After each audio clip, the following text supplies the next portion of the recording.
Hello friends, स्वागत है आप सभी का आपका अपना परिवार जुनून क्लासेस में। कहा गया है सब चीज़ किस्मत से नहीं मिलती, सब चीज़ किस्मत से नहीं मिलती, कुछ चीज़ के लिए काबिल बनना पड़ता है। किस्मत के भरोसे ही सारे चीज़ आपको नहीं प्राप्त हो सकता। अगर कुछ ऐसे भी होते हैं वस्तु जिसको प्राप्त करने के लिए आपको खुद काबिल बनना पड़ेगा। चलिए, आज का ये सेशन होने वाला है SSC MTS previous year GK GS का क्वेश्चन करेंगे। इसमें 25 क्वेश्चन करेंगे और आप लोग को अगर वीडियो अच्छा लगे तो वीडियो को लाइक कीजिएगा, ज़्यादा से ज़्यादा स्टूडेंट तक वीडियो को शेयर कीजिएगा। जो भी स्टूडेंट फर्स्ट बार हमारे चैनल विजिट किए हैं तो चैनल को सब्सक्राइब कर लीजिएगा। चलते हैं फर्स्ट क्वेश्चन की ओर। क्वेश्चन यहाँ पे आपको 25 क्वेश्चन करवाएंगे जो कि जीके जीएस का क्वेश्चन होगा। आपको पता होगा एसएससी एमटीएस और हवलदार का जो एग्ज़ाम होता है इसमें जीके जीएस के टोटल 25 क्वेश्चन पूछे जाते हैं। इसका फर्स्ट क्वेश्चन आपको यहाँ से 76 नंबर से स्टार्ट है और ये 100 नंबर तक का होगा, जिसमें आपको 76 से 125 क्वेश्चन कंप्लीट कराएंगे। चलिए, फर्स्ट क्वेश्चन है आपको, जैसा कि आप लोग स्क्रीन पे देख रहे होंगे, निम्नलिखित में से किन क्षेत्रों में कुछ औपचारिक प्रक्रियाएं तथा कार्य प्रणाली होती है? तो बताइए इसका करेक्ट आंसर क्या हो जाएगा। ऑप्शन आपको दिखाते हैं। ऑप्शन है असंगठित क्षेत्र, संगठित क्षेत्र, संगठित तथा असंगठित दोनों क्षेत्र, ना तो संगठित तथा न असंगठित क्षेत्र। तो चलिए इसका हम आपको पहले बताते हैं इसका आंसर क्या हो जाएगा। तो आंसर इसका हो जाएगा संगठित क्षेत्र। क्यों? तो बताते हैं आपको। जो क्षेत्र पंजीकृत है और सरकारी नियमों और विनियमों का पालन करता है, जिसमें कर्मचारियों के लिए संघों होता है, उसको संगठित क्षेत्र कहा जाता है। भारत में बैंक, रेलवे, बीमा उद्योग, केंद्र सरकार के कर्मचारियों आदि को संगठित क्षेत्र के रूप में बुलाया जा सकता है। यह क्षेत्र कानून में दिए गए कुछ नियमों और विनियमों के अनुसार काम करता है। संगठित क्षेत्र में कुछ औपचारिक प्रक्रियाएं भी होती है। इसमें आप ये जान सकते हैं जैसे कि भारतीय बैंक है, रेलवे है, बीमा उद्योग है, ये सब क्या है, संगठित क्षेत्र के अंतर्गत आते हैं। तो इसलिए इसका क्या हो जाएगा, संगठित क्षेत्र। निम्नलिखित में से किन क्षेत्रों में कुछ औपचारिक प्रक्रिया तथा कार्यप्रणाली होती है? औपचारिक प्रक्रिया और कार्यप्रणाली दोनों होती है, तो किस में होती है, संगठित क्षेत्र में। चलिए दूसरा क्वेश्चन की ओर चलते हैं। सेकंड क्वेश्चन दिया गया है, निम्नलिखित में से कौन सा सही है? तो ये आपको बताना है। इनमें से 4 ऑप्शन दिए गए हैं, तो देखिए कौन सा सही है। फर्स्ट है बैंक की आय बराबर उधारकर्ताओं से लिया गया ब्याज प्लस जमाकर्ताओं को दिया गया ब्याज। तो ये बैंक की आय हो सकती है। उधारकर्ता मतलब बैंक से जो रुपया लिया उसके ऊपर जो ब्याज बैंक को मिला, और बैंक में जो रुपया जमा है उस पर जो ब्याज बैंक ने दिया, तो ये बैंक की आय हो सकती है? तो नहीं हो सकती है। नेक्स्ट दूसरा ऑप्शन है, बैंक की आय बराबर उधारकर्ताओं से लिया गया ब्याज गुना जमाकर्ताओं को दिया गया ब्याज। मतलब जिसके पास बैंक का ऋण है उससे लिया गया ब्याज का मल्टीप्लाई कर दिया जाए जमाकर्ताओं को दिया गया ब्याज से, तो ये भी बैंक की आय नहीं हो सकती है। चलिए नेक्स्ट देखते हैं, थर्ड नंबर, उधारकर्ताओं से लिया गया ब्याज उसमें भाग कर दिया जाए जमाकर्ताओं को दिया गया ब्याज। उधारकर्ता से लिया गया ब्याज उसमें डिवाइड कर दिया जाए जमाकर्ता को दिया गया ब्याज, तो ये भी बैंक की आय नहीं है। फोर्थ क्वेश्चन, इसका ऑप्शन है उधारकर्ताओं से लिया गया ब्याज माइनस जमाकर्ताओं को दिया गया ब्याज। मतलब मान लीजिए किसी बैंक के द्वारा 10,000 रुपया जो है उधारकर्ताओं से ब्याज लिया गया और बैंक में जो जमा राशि है उसके ऊपर 1,000 रुपया ब्याज दिया गया, तो यहाँ टोटल कितना बच गया हमको, 9,000 रुपया। तो ये बैंक की आय होगा। तो इसका फोर्थ नंबर करेक्ट आंसर हो जाएगा। चलिए नेक्स्ट क्वेश्चन की ओर चलते हैं। भारत के राज्यसभा में कुल कितने सदस्य हैं? तो बताइए भारत के राज्यसभा में कुल कितने सदस्य हैं? ऑप्शन है 245, 275, 258, 260। तो इसका करेक्ट आंसर क्या हो जाएगा, तो 245। कितने हैं, 245। देखिए संविधान के अनुच्छेद 80 में आर्टिकल 80, कौन सा, आर्टिकल 80 में राज्यसभा में सदस्यों की अधिकतम संख्या 250 निर्धारित की गई है, जिसमें से 12 सदस्य को राष्ट्रपति द्वारा नामित किया जाता है, मतलब मनोनीत किया जाता है। ये भी क्वेश्चन पूछा जाता है, कितने सदस्य को राष्ट्रपति द्वारा नामित या मनोनीत किया जाता है, तो 12 सदस्य जाता है। और 238 राज्यों और 2 केंद्र शासित प्रदेशों के प्रतिनिधि होते हैं। हालांकि राज्यसभा की वर्तमान संख्या 245 है, जिनमें से 233 राज्यों और दिल्ली और पुडुचेरी के केंद्र शासित प्रदेश हैं और 12 राष्ट्रपति द्वारा मनोनीत किए जाते हैं। चलिए नेक्स्ट क्वेश्चन की ओर चलते हैं। अगला क्वेश्चन दिया गया, भारतीय संविधान कब से लागू हुआ है? तो आपसे पूछा गया संविधान लागू कब हुआ है। इसमें आपको 2-3 क्वेश्चन बनेगा, आपको हम बताते हैं। पूछा जाएगा अगर भारतीय संविधान किसने बनाया, तो यह किसने बनाया? संविधान सभा ने। भारत का संविधान किसने बनाया? संविधान सभा। अगर आपसे पूछा जाए संविधान बन के कब तैयार हुआ, तो ये हुआ था कब? 26 नवंबर 1949 को। संविधान लागू कब हुआ, ये आपसे क्वेश्चन पूछा गया है, तो बताइए करेक्ट आंसर क्या हो जाएगा? फर्स्ट ऑप्शन है 26 नवंबर 1949 को बन के तैयार हुआ था। लागू कब हुआ? 26 जनवरी 1950, 15 अगस्त 1950, 15 अगस्त 1949। तो इसका करेक्ट आंसर हो जाएगा 26 जनवरी 1950 को संविधान लागू किया गया था। चलिए अगला क्वेश्चन की ओर चलते हैं। अगला क्वेश्चन है, मैसूर के विरुद्ध किस युद्ध में इंडिया कंपनी ने आखिरकार विजय प्राप्त की? तो आपको बता दें किस युद्ध में विजय प्राप्त की थी इंडिया कंपनी ने? आखिरकार जो विजय हुआ था वो किस युद्ध में हुआ था, ये आपसे पूछा गया क्वेश्चन है। तो बताइए इसका करेक्ट आंसर क्या हो जाएगा? पहला दिया गया पहला आंग्ल मैसूर युद्ध, दूसरा आंग्ल मैसूर युद्ध, तृतीय आंग्ल मैसूर युद्ध, चतुर्थ आंग्ल मैसूर युद्ध। तो कौन सा करेक्ट हो जाएगा? फोर्थ नंबर, चतुर्थ आंग्ल मैसूर युद्ध। इसमें हम आपको बताना चाहेंगे मैसूर के राजा कौन थे? हैदर अली। कौन थे मैसूर के राजा? तो हैदर अली। जब अंग्रेज के द्वारा हैदर अली के ऊपर आक्रमण किया गया फर्स्ट आंग्ल मैसूर युद्ध में, तो हैदर अली ने अंग्रेज का धोती फाड़ पिटाई किया और अंग्रेज को मतलब हार का सामना करना पड़ा। लेकिन इसकी एक गलती हो गया हैदर अली से, किसने उसको क्षमा कर दिया। अगर ये उस समय इसको क्षमा नहीं करते और खदेड़ देते तो आज हमारा देश गुलामी की जंजीरों में नहीं गुजरता, जंजीर से नहीं गुजरता और कभी मेरा देश गुलाम होता ही नहीं। चलिए खैर, दूसरा आंग्ल मैसूर युद्ध जो है इसमें क्या हुआ, हैदर अली के ही कुछ गद्दार सिपाहियों ने इसका साथ नहीं दिया और आखिरकार लास्ट जीतते युद्ध में हैदर अली को लास्ट में एक तीर आकर के उसके सीने में लगा और हैदर अली की मृत्यु हो गई। वो तीर किसने मारा होगा? तो उसी के सिपाही के द्वारा ही मारा गया होगा। और तीसरा आंग्ल मैसूर युद्ध हुआ आनन फानन में, जब इसकी मृत्यु हो गई तो इसके बेटा टीपू सुल्तान, हैदर अली के पुत्र, इसके द्वारा लड़ा गया और इस युद्ध में भी टीपू सुल्तान की क्या हुई? हार हो गई थी। फिर चतुर्थ आंग्ल मैसूर युद्ध हुआ और इसमें टीपू सुल्तान जो है इसकी हार हो गई और अंततः मैसूर जो है मैसूर पर ईस्ट इंडिया कंपनी का अधिकार हो गया। तो आप लोग अच्छे से समझ चुके हैं। अगर आप लोग को अच्छे से समझ में आता होगा तो वीडियो को लाइक कीजिए और ज़्यादा से ज़्यादा बच्चों तक वीडियो को शेयर कीजिए और चैनल पे पहली बार विजिट किए हैं तो चैनल को सब्सक्राइब जरूर कर लीजिएगा। अगला क्वेश्चन है, अबुल फजल द्वारा अकबर के शासन के इतिहास की कितनी जिल्दें लिखी गई? तो बताइए अबुल फजल के द्वारा कितनी जिल्द लिखी गई? 1, 2, 3, 4। तो 3 करेक्ट आंसर क्या हो जाएगा? 3 जिल्दें लिखी गई थी। अकबरनामा 3 खंडों में अकबर के समय का आधिकारिक इतिहास की है।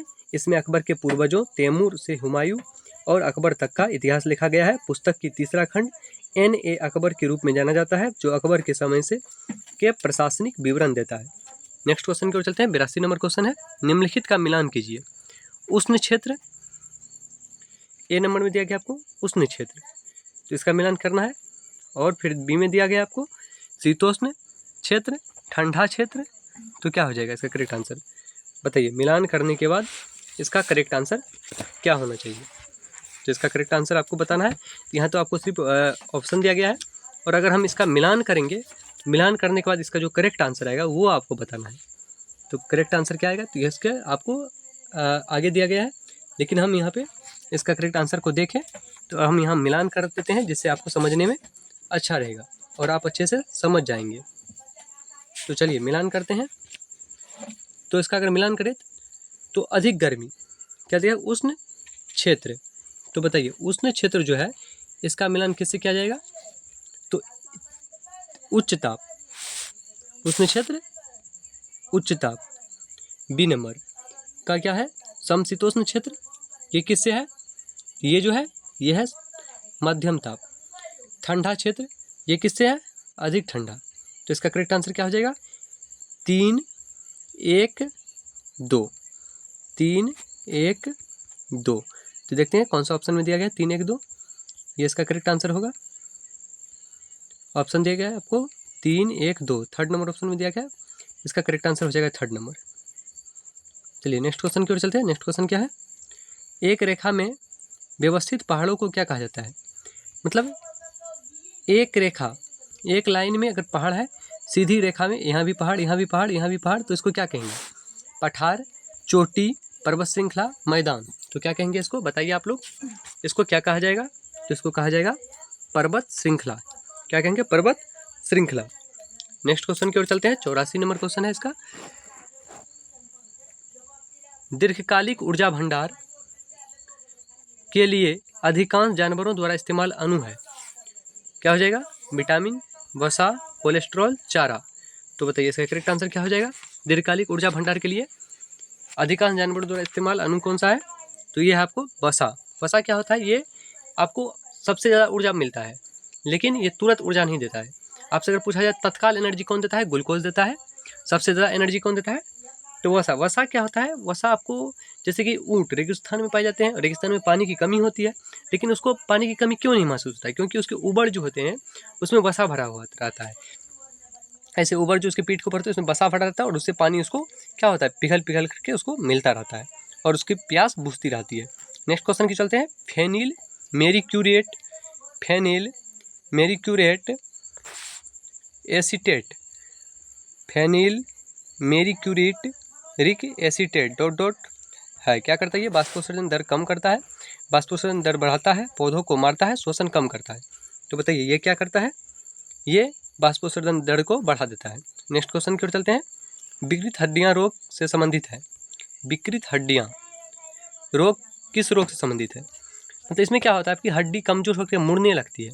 ये विटामिन डी की कमी से होने वाला रोग है। किसकी कमी से? विटामिन डी की कमी से। तो ये हेजा, एनीमिया, स्कर्बी, रिकेट्स। आपको हम बताए हैं विटामिन डी का रासायनिक नाम क्या होता है? कैल्सीफिरॉल, और इसकी कमी से रिकेट्स रोग होते हैं। तो 4 नंबर इसका करेक्ट आंसर हो जाएगा। क्या हो जाएगा? 4 नंबर इसका करेक्ट आंसर। और रिकेट्स का एक विकार जो प्रायः बचपन के दौरान होता है, जिसमें हड्डियां कमजोर और विकृत हो जाती है।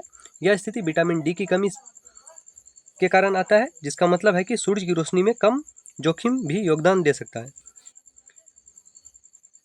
नेक्स्ट क्वेश्चन की ओर चलते हैं। 87 नंबर क्वेश्चन है, गति में डॉट डॉट की समान इकाइयां हैं।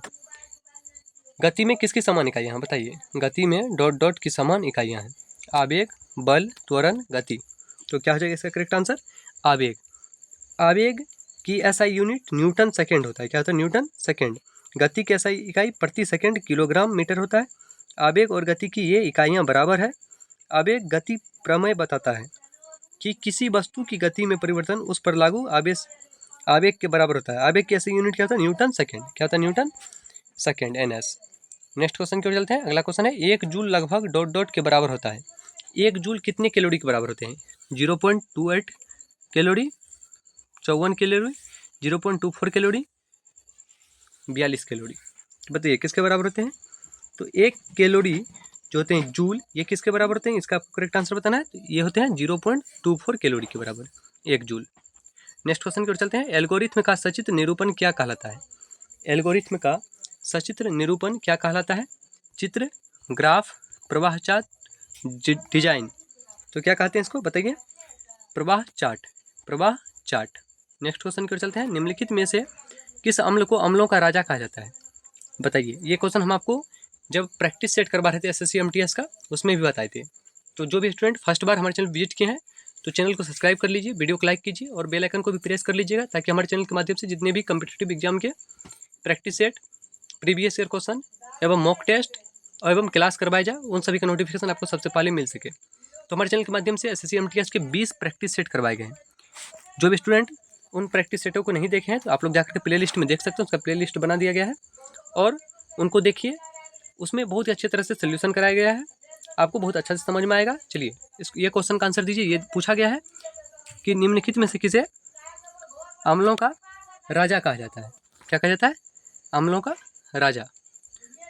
तो चलिए, निम्नलिखित में से किस अम्ल को अम्लों का राजा कहा जाता है? फर्स्ट है कार्बोनिक अम्ल, फास्फोरिक अम्ल, नाइट्रिक अम्ल, सल्फ्यूरिक अम्ल। तो क्या हो जाएगा? सल्फ्यूरिक अम्ल। इसका सूत्र क्या होता है? H2SO4। इसको अम्लराज भी कहते हैं। क्या कहते हैं? इसी को अम्लराज, मतलब अम्लों का राजा। इसको गंधक अम्ल भी कहते हैं। क्या कहते हैं? गंधक अम्ल। क्या कहते हैं? गंधक अम्ल। नेक्स्ट क्वेश्चन की ओर चलते हैं। निम्नलिखित में से किसके सदस्य में समान रासायनिक गुण होते हैं? तो बताइए किसके सदस्य में समान रासायनिक गुण होते हैं? आइसोटोप, आइसोबार, आइसोटोन, सभी विकल्प सही है। तो बताइए किसके तत्व में होते हैं समान? ये पूछा गया है, तो आइसोटोप इसका करेक्ट आंसर हो जाएगा। नेक्स्ट क्वेश्चन की ओर चलते हैं। नेक्स्ट क्वेश्चन देखते हैं क्या है। निम्नलिखित में से कौन जलीय पारिस्थितिकी तंत्र का ऊपरी हिस्सा बनाता है? मछली, प्लवक, शैवाल, क्रस्टेशियन। तो क्या इसका करेक्ट आंसर होगा? बताइए। प्लवक 2 नंबर इसका करेक्ट आंसर हो जाएगा। नेक्स्ट क्वेश्चन की ओर चलते हैं। नेक्स्ट क्वेश्चन क्या दिया गया? 93 नंबर क्वेश्चन।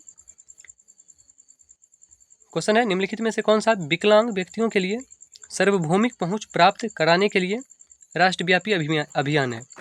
तो बताइए कौन सा अभियान है? दीनदयाल विकलांग पुनर्वास योजना, हाथ से सफाई का कानून, सुगम्य भारत अभियान, एकीकृत विकलांग विकास सेवाएं। तो इसका करेक्ट आंसर क्या हो जाएगा? 3 नंबर, सुगम्य भारत अभियान। नेक्स्ट क्वेश्चन की ओर चलते हैं। नेक्स्ट क्वेश्चन है पोलियो वैक्सीन की खोज किसने किया था? ये बहुत ही important, most important VVI question है और ये एमटीएस में पूछा गया क्वेश्चन है, इसलिए आपको ये क्वेश्चन को देखना बहुत ही आवश्यक है। आपको ये क्वेश्चन देखना चाहिए और इसको नोट कर लीजिएगा, आप याद कर लीजिएगा। Ernest Rutherford, John E Salk, Richard Taylor, Karl junkie.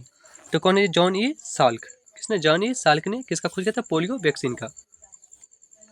इसका करेक्ट आंसर ये हो गया आपका 2 नंबर। अगला क्वेश्चन की ओर चलते हैं। अगला क्वेश्चन देखते हैं क्या है। निम्नलिखित में से कौन बैडमिंटन से संबंधित है? तो बताइए कौन निम्नलिखित में से बैडमिंटन से संबंधित है? आर.एस. ब्रार, लिएंडर पेस, प्रकाश पादुकोण, जसपाल राणा। तो बताइए इसका करेक्ट आंसर क्या हो जाएगा?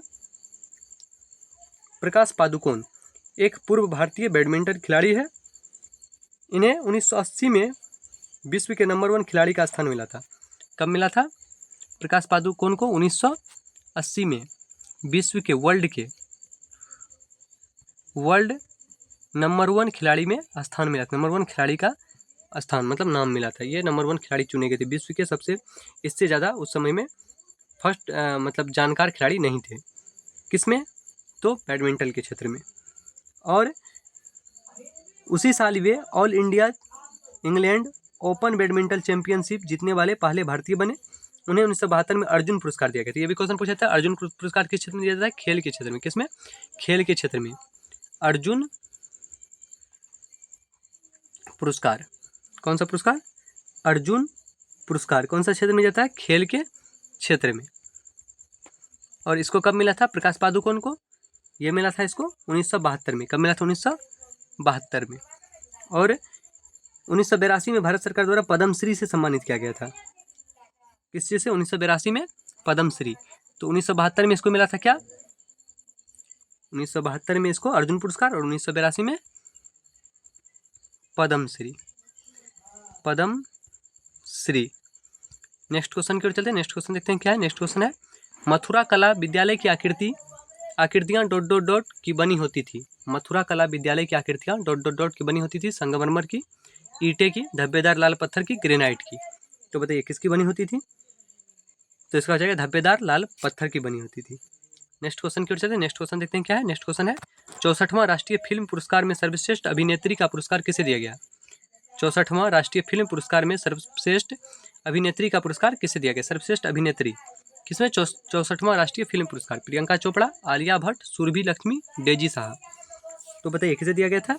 सुरभि लक्ष्मी को। सर्वश्रेष्ठ अभिनेता कौन थे? तो अक्षय कुमार। अगर पूछा जाए आपको 64वां में सर्वश्रेष्ठ अभिनेता अभिनेत्री कौन थी? सुरभि लक्ष्मी। और सर्वश्रेष्ठ अभिनेता कौन थे? अक्षय कुमार। और अगर आपसे पूछा सर्वश्रेष्ठ अभिनेत्री सुरभि लक्ष्मी और सर्वश्रेष्ठ सहायक अभिनेत्री कौन थी? तो जेरा वसीम। कौन थी? जेरा वसीम। नेक्स्ट क्वेश्चन की ओर चलते हैं। वॉयस ऑफ कॉन्शंस नामक पुस्तक के लेखक कौन है? वॉयस ऑफ कॉन्शंस नामक पुस्तक के लेखक कौन है? इंदिरा गांधी, सत्यजीत रे, किरण बेदी, बीबी गिरी। तो बताइए इसका करेक्ट आंसर क्या हो जाएगा? बीबी गिरी। वॉयस ऑफ कॉन्शंस नामक। आपको पूछा था विंग्स ऑफ फायर के लेखक कौन है? APJ Abdul Kalam. Next question की ओर चलते हैं। भारत और ओमान की नौसेना के बीच आयोजित द्विपक्षीय समुद्री अभ्यासों का नाम क्या है? भारत और ओमान के बीच में की सेना के बीच में जो नौसेना के अभ्यास हो रहे हैं द्विपक्षीय, इसका नाम क्या दिया गया है? नसीम अल बहर अल नगाह द्रुजवा खंजर। तो क्या नाम दिया गया है इसको? नसीम अल बहर। फर्स्ट नंबर इसका करेक्ट आंसर हो जाएगा। सेकंड नेक्स्ट क्वेश्चन, और ये लास्ट क्वेश्चन है इस सेट का, प्रीवियस ईयर क्वेश्चन का। भारत और पाकिस्तान के बीच सिंधु जल संधि की मध्यस्थता किसने की थी? विश्व बैंक ने, अंतर्राष्ट्रीय मुद्रा कोष ने, विश्व व्यापार संगठन ने, विश्व स्वास्थ्य संगठन ने। किसने किया था? तो विश्व बैंक ने किया था। भारत और पाकिस्तान के बीच सिंधु जल समझौता हुआ था, इसकी अध्यक्षता विश्व बैंक ने। अगर आपको सेशन अच्छा लगा हो तो चैनल को सब्सक्राइब कीजिए, वीडियो को लाइक कीजिए और ज़्यादा से ज़्यादा स्टूडेंट तक वीडियो को शेयर कीजिएगा, ताकि सभी स्टूडेंट तक ये वीडियो पहुंच सके और उन सबों को भी एमटीएस के प्रीवियस ईयर क्वेश्चन प्राप्त हो सके। फिर से कहना चाहेंगे आपको, सब चीज़ किस्मत से नहीं मिलती, कुछ चीज़ के लिए काबिल बनना पड़ता है। तो मिलते हैं फिर नेक्स्ट वीडियो में, तब तक के लिए जय हिंद जय भारत। नेक्स्ट वीडियो के साथ हम अगले ये जो आपको हम प्रैक्टिस सेट, ये जो करा, सॉरी प्रैक्टिस सेट नहीं, ये प्रीवियस ईयर का क्वेश्चन जो करा रहे हैं, ये क्वेश्चन आपको पूछा गया क्वेश्चन है। तो कब पूछा है ये डेट भी आपको हम बता देते हैं। ये क्वेश्चन पूछा गया आपको 15 अक्टूबर 2017 में। कब कुछ पूछा गया क्वेश्चन है? 15 अक्टूबर 2017 का क्वेश्चन है। चलिए मिलते हैं नेक्स्ट वीडियो में, तब तक के लिए जय हिंद